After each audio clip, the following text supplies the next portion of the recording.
मैदान में जाके बोलिए, ट्रैफिक को रोकते नहीं। Okay, get out of here. महिलांच्या सन्मानासाठी मोर्चा काढला जातो, पण त्याच मोर्चामुळे एका महिलेचा आवाज रस्त्यावर उतरून संतापात बदलतो। हीच का महिलांच्या सन्मानाची खरी व्याख्या?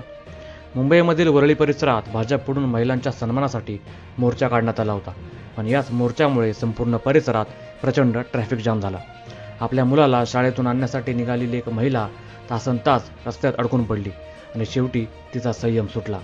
ती थेट रस्त्यावर उतरली, मोर्चाच्या मध्ये गेली आणि थेट राज्याचे मंत्री गिरीश महाजन यांना जाब विचारला।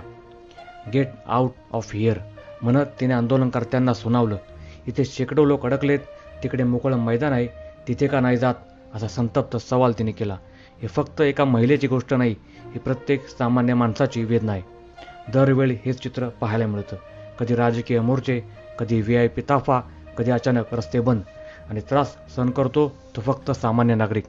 ऑफिसला उशीर होतो, रुग्णवाहिका अडकतात, विद्यार्थ्यांचे पेपर चुकतात आणि कुणाच्या आयुष्याचे महत्त्वाचे क्षण या ट्रॅफिकमध्ये अडकून पडतात। पण याची जबाबदारी कोण घेणार? लोकशाहीत आंदोलन करण्याचा हक्क आहे, पण त्याच वेळी इतर नागरिकांच्या आयुष्यावर परिणाम होणार नाही याची काळजी घेणं ही जबाबदारी नाही का? नेत्यांचे कार्यक्रम ठरतात, रस्ते बंद होतात, सुरक्षा वाढवली जाते, पण सामान्य माणूस मात्र तसाच अडकून पडतो। आज त्या महिलेने आवाज उठवला, उद्या कदाचित हजारो लोक उठवतील, कारण आता प्रश्न फक्त ट्रॅफिकचा नाही, तर सामान्य माणसाच्या सहनशक्तीचा आहे।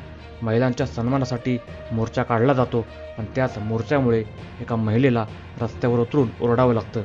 मग खरोखरच हा महिलांचा सन्मान आहे का, की फक्त राजकारण? कमेंटमध्ये नक्की सांगा आणि हा व्हिडिओ जास्तीत जास्त शेअर करा।